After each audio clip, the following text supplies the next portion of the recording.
Laporan dugaan korupsi tersebut telah dilaporkan oleh Ketua IPW Sugeng Teguh Santoso kepada KPK pada Maret 2023 lalu. Begini, minggu lalu kami kan sudah ke Bawaslu juga. Tapi pada waktu itu kan kita melaporkannya secara online sebagian teman-teman. Kita mau hari ini kita menjanjikan bahwa hari ini kita melaporkan secara fisiknya kita laporkan. Jadi secara tertulis kita sampaikan laporan itu. Kita melaporkan bahwa salah satu hakim yang memeriksa kasus Jessica, hakim tingkat pertama ya, itu kita anggap dia telah melanggar kode etik dengan pemberitaan yang akhir-akhir ini yang dilakukannya dengan wawancara di Kompas TV. Nah, kami anggap bahwa dia sebagai seorang hakim yang memeriksa, seharusnya dia tidak boleh mengomentari putusan yang sudah diperiksanya itu. Itu ada pasal-pasalnya yang itu merupakan satu pelanggaran. Oleh karena itu, karena proses ini kami anggap terjadi penyimpangan dan kami punya kepentingan terhadap perkara Jessica, hakim itu terpaksa kami secara kode etik supaya nanti pihak-pihak Bawas Mahkamah Agung juga akan memeriksa hakim tersebut. Di samping itu, di Komisi Yudisial juga kami laporkan karena hakim itu tidak lepas dari pengawasan Komisi Yudisial. Ada satupun bukti atau alat bukti saksi yang melihat dimasukkan. Ini memang CCTV menjadi sarana yang empuk. Ada gerak-gerik tangan itu masuk ke salah satu tempat gelas tapi ketutup oleh tajam bagi kami untuk membuktikan bahwa pelakunya dia. Ketika di CCTV kita lihat gatal-gatal tangan, bagi kami mau dibuang alat-alat bukti, barang bukti tersebut yang menjadi alat untuk mematikan seseorang itu, no problem. Justru disitulah keyakinan hakim timbul. Jadi keyakinan hakim itu tidak muncul seketika, dari berbagai pengamatan, dan ini pengamatan ini hanya ada pada hakim.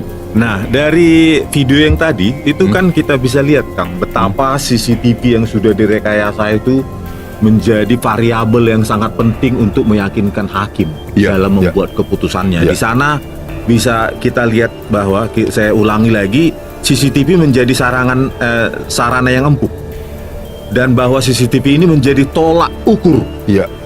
Karena ketahuan pada saat di zoom ada gerak-gerik tangan itu masuk ke salah satu tempat gelas, tapi ketutup paper bag.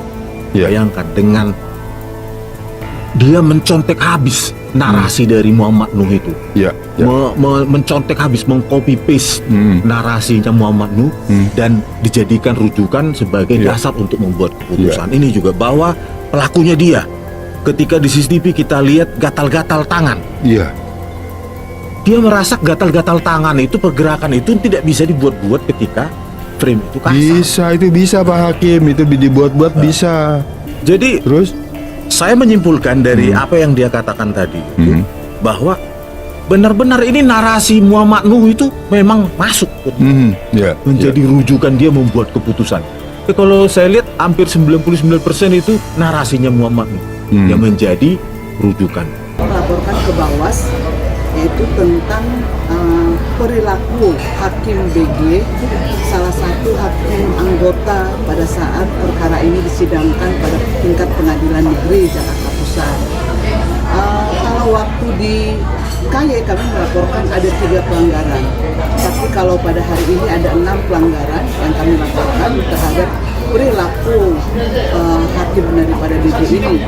Kenapa kami melaporkan? Karena memang yang sudah dilakukan oleh hakim BG ini, baik pada saat di ruang persidangan maupun setelah perkara ini inkrah ataupun masih diperiksa pada waktu itu, dia masih memberikan komentar-komentar tentang apa yang dipertimbangkan, apa yang diperiksanya pada saat di persidangan.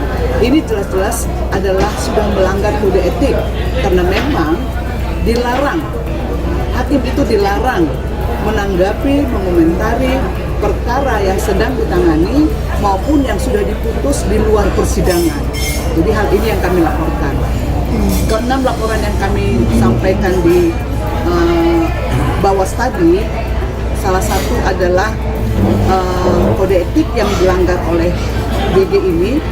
Dia melakukan konfrontir di ruang sidang, yang dimana yang hadir itu adalah saksi-saksi yang sudah diperiksa sebahagian dan sebagian besar yang belum diperiksa, belum dimintai keterangannya jadi saksi. Ini dikonfrontir, itu 17 orang.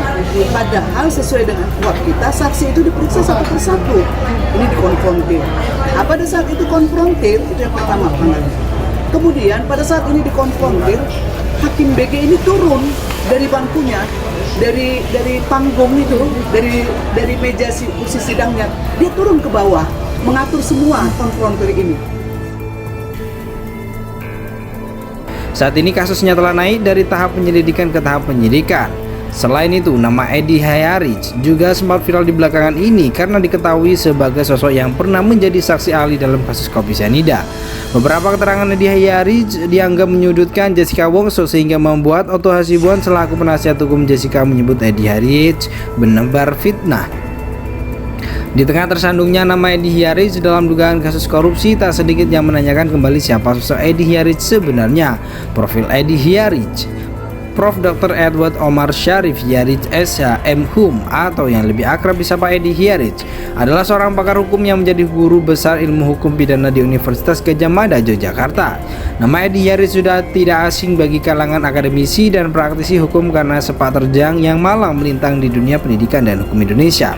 Pria kelahiran Ambon pada 10 April 1973 ini mengawali karirnya sebagai dosen di UGM setelah mendapat gelar sarjana pada tahun 1998. Setelah 4 tahun mengajar, Edi Hyarij kemudian diangkat menjadi asisten wakil rektor yang dijalaninya sembari menempuh pendidikan pasca sarjana. Edi Hyarij kemudian berhasil meraih gelar M.Hum di tahun 2004 dan dilanjutkan dengan gelar doktor pada tahun 2009.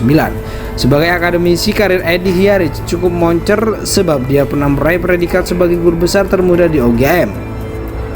Saat itu usianya baru 37 tahun, kemudian pada tahun 2017-2020 ia didaulat sebagai ketua program studi Magister Ilmu Hukum UGM.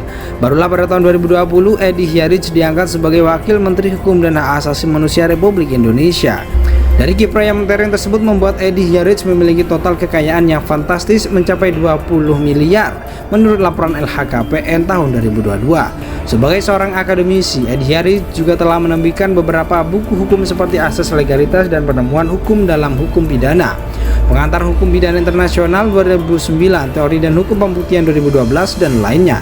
Saat ini KPK sudah menyelesaikan penyelidikan dan menaikkan kasus Edi Hyarij ke tahap penyidikan meski belum ada nama yang ditetapkan sebagai tersangka.